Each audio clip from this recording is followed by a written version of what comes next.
Shalom. First and foremost, I'd like to give all praise, honor, and glory unto Yahweh, Bahashem, Yahushai, Bahashem, Rachah Kodash, double honor to my apostles, great millstone, peace and salutations to the hopeful members of the elect, the Bukharim, the house of David, that's been preordained, predestined to get delivered in these last times and to be the ruling governing body of the nation, Yasha'Allah. And I want to get into a lesson. This is from TikTok. Let's get right into it, get some scriptures, but we're going to go into these underground basements that these elites have, and it's already built. These underground cities, I should say, not even basements. These are whole wide cities, communities down there that only the elites are a part in. Okay? There's not no 8, 10 people, no, thousands, all right? You have to remember, the elites, they have families too, and they have been planning for their new world order for centuries. So what do you think they've been doing? They've been expanding, creating these underground cities for decades, preparing, okay? Because when they come up, this is their thought process. When they come up out of the ashes, so to speak, they'll take over the world. Everyone will be chipped, a new world society, a dystopian type of society. So let's get into this video, get some scriptures. Let's go. See, I told y'all, nothing is hiding in the age of Aquarius. So did you guys hear that the Bush administration just admitted that the United States government have been building, right, these underground bunkers and have spent over $21 trillion in them, y'all? And here goes David Wilcock speaking on the matter of this. Like, he literally has seen them for themselves, and he talks about the solar flash. And y'all So check this man, David Wilcock, he just said he built them himself. Let's go back to... former Bush administration. And here goes David Wilcock speaking on the matter of this. Like, he literally has seen them for themselves. Oh, he's seen them for himself, not built them, but he's seen them. But there are people who have built them that have actually spoken out about this. And it's no coincidence that other billionaires are doing the same thing, like Mark Zuckerberg in Hawaii, for example. Talks about the solar flash, and y'all check this out. Former Bush administration official Catherine Austin Fitts revealed to Tucker that the U.S. government has constructed underground bases as large as entire cities. And yes, you can actually, I was starting to say that in the show with Ezra, but you can actually, they plant trees, they have rivers, they have lakes, they have buildings, and then they have a dome that looks like the outside, but it's a holographic projection. So if you were in there and nobody told you that you They have trees, they have plants, they have animals.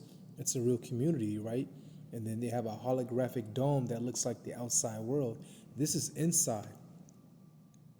And this is what Esau has. And we will get scriptures because this is actually part of prophecy. And we'll get into that. Underground, you might not notice, except for a couple things. You always hear the noise of ventilation fans, and you always smell a machine oil smell. And those are the two things that apparently kind of give it away. But otherwise, you got buildings, you got roads, they use electric cars. They don't have anything that burns gas down there.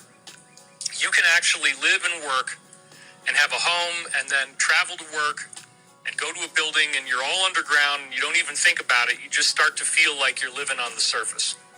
And there's real trees, and there's real animals and birds, and they bring all that stuff down there. So it's really quite incredible. So this is very, very exciting, folks. The U.S. government has constructed underground bases as large as entire cities. Fitz says some of these massive underground structures are officially documented, while others remain hidden. They're not limited to the U.S., scattered across the globe. She theorized there could be as many as 170 underground bases, some located beneath the ocean.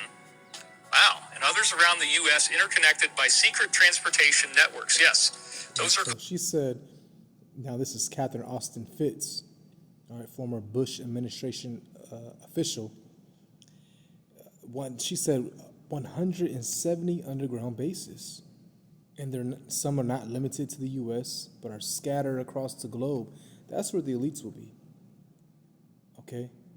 Some are officially documented, and then some aren't. They remain hidden. That's where, again, the international banking families, that's where they are at currently.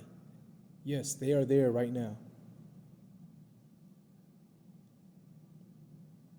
And only the elites reside in that community, in these underground cities. Called the sub-shuttles. So she said 170, but my data actually was more like 250.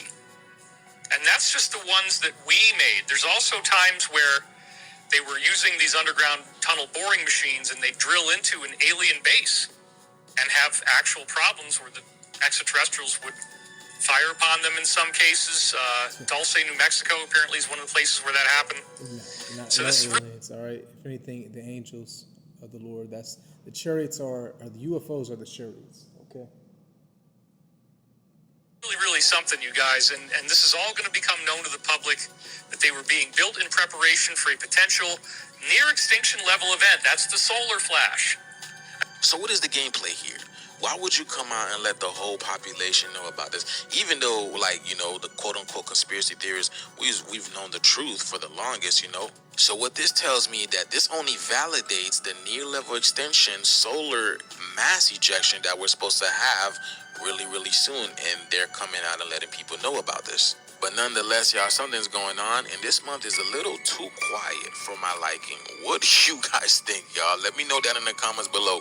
Like, follow, and share for more videos like this. And why are the elites, why have they built these underground cities? Again, because like I said earlier, they want to, so to speak, come out, rise from the ashes, because they're orchestrating these world events, global catastrophes,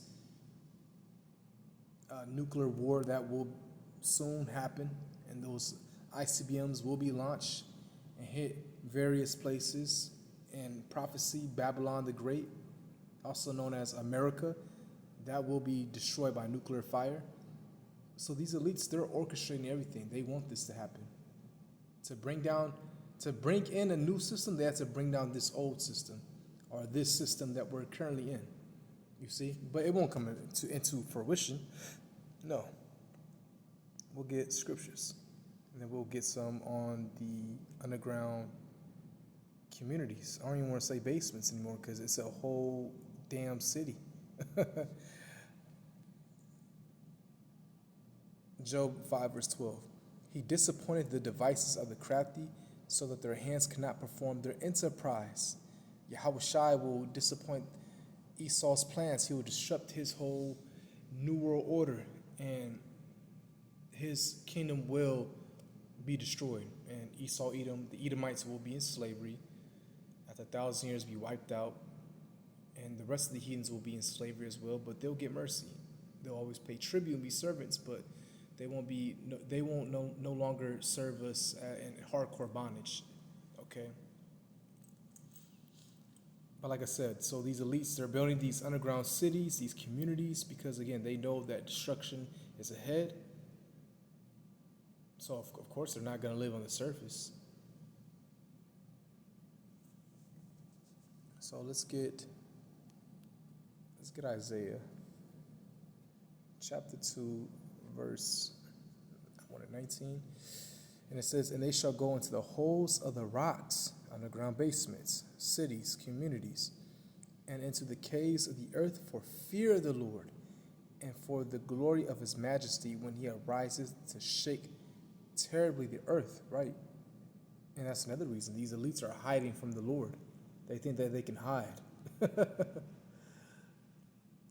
And it says when he arises to shake terribly the earth, right? How Shaq comes back with the host, all the angels, the chariots. Oh man, it's gonna be a whole nother level. A terrible day. All right, a beautiful day for us, but a terrible day for them. Okay. And also, what's gonna shake the earth as well is those ICBM missiles. Okay. I can see those chariots. Man, the Lord's going to come back in his full strength and power. He's not going to meet thee as a man. I can see those chariots bringing some type of like its own atmosphere, that magnitude of that power, just causing the earth to just rumble, if you will. All right, but ultimately the shaking will definitely come from the ICBMs. All right. So let's get another one. In Jeremiah, what's my battery percentage? Okay. 16 verse 16. And it says, "Behold, I will send for many fishers, saith the Lord, and they shall fish them." That's what we're doing right now with this truth. We're fishing. We're out there. We're prophesying. We're doing edifying virtual epistles like I'm doing currently. And we're feeding the lambs of Yahweh Bahashem Yahushai, which that's the true name of the Heavenly Father, Yahweh, and His only begotten Son, Yahushai. Bahashem means in the name. And it says, and this is only for the elect, by the way. "And after will I send for many hunters." All right, so now we're currently fishing, but soon we will be turned into those hunters. Like when the Lord returns, beams up the elect, we'll get those new bodies. Philippians 3 verse 21. All right, and we're gonna come back down and yeah, baby, we're gonna hunt. We're gonna get you heathens, put you in those shackles and chains, and we're definitely gonna come after you international bacon families. We're gonna come after your ass first. Psalms 149. Yep. "We shall wake upon our beds singing." Actually, let me get that real quick. Psalms 149. Gets to the point. It says, verse 6, "Let the high praises of the Most High be in their mouth, and a two-edged sword in their hand to execute vengeance upon the can't even speak right now. To execute vengeance upon the heathen and punishments upon the people, to bind their kings," international banking families, all the kings of the heathen, "with chains," slavery, "and their nobles with fetters of iron," slavery. And we're going to come after you, the hierarchies of all these other nations, but especially you international banking families, to execute judgment, to execute upon them the judgment written, Revelation 13 verse 10. "He that killeth with the sword must be killed with the sword. He that put us in captivity shall go into captivity." Roughly paraphrasing it. "Here's the patience and the faith of the saints. This honor have all his saints. Praise ye Yahweh Shemashai." Let's go back. So we're going to be turned into hunters, and we're going to get you international banking families. And it says, "And they shall hunt them from every mountain and from every hill." It's not just talking about an international banking family on top of the Himalaya mountains. He's just chilling. He's on top of a hill. No, this is going into these underground societies. All right. Let me just look up the NOT. Let me just see what this says. It's just out of curiosity, and I never looked it up before.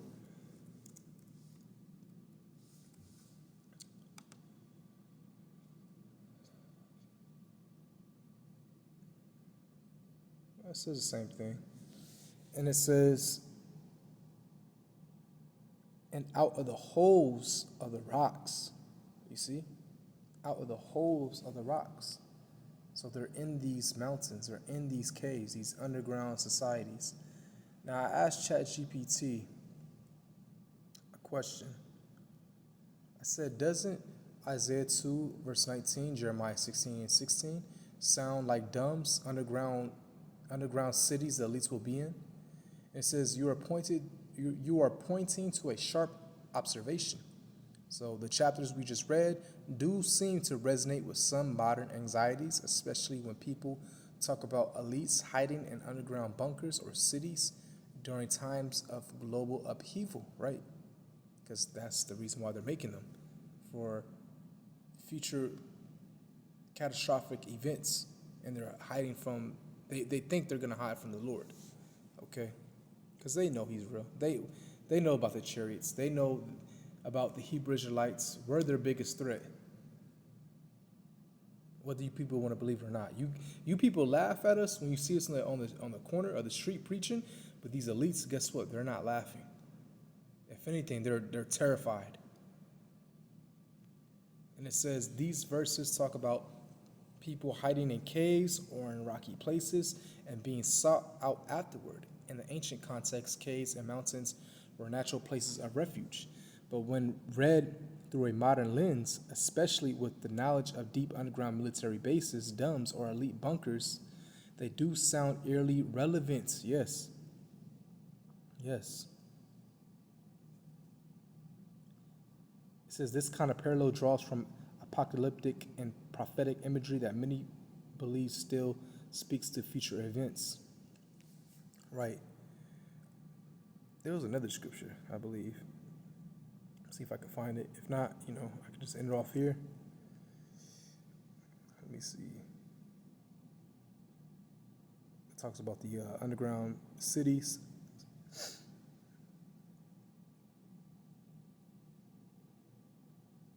Let me see.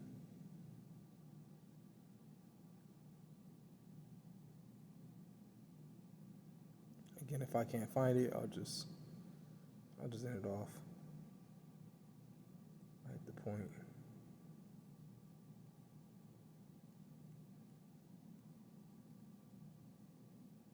Hold on, let me see. Let me just type it in. All right, let me pause this actually. Yeah, I found it. Revelation chapter 6, verse 15. And the kings of the earth, international banking families, they are the kings of the earth, and the great men and the rich men. See, these are the lesser people that also live in those underground societies. In order for these underground societies to run efficiently, you need engineers, you need doctors, you need cooks, you need chefs. So however the elites get these people, and these societies are only reserved unto them. And it says, and the mighty men, so they have soldiers as well, whole armies down there, and every bondman, slaves, servants. Yeah, when people go missing, I'm pretty sure this is where they also go, besides all the other places, factions. Yeah. And every free man hid themselves in the dens and in the rocks of the mountains. And again, the man just said, what was his name again? Wilcox, David Wilcock. Okay. According to his estimation, it was 250. See, the lady, Catherine, let's go back again, Salakia. See, I told y'all nothing. Catherine Austin Fitz, she said 170 underground military bases. We'll just say societies. But David Wilcock, he said that there might be over 250. So this is where these people are at right now as I speak. And it says, and said to the mountains and rocks, fall on us and hide us from the face of him that sitteth on the throne and from the wrath of the Lamb. That's Yahushua. The great day of his wrath is come, and who shall be able to stand? Right. So, Lord willing, this lesson was edifying. On to the next one. Shalom.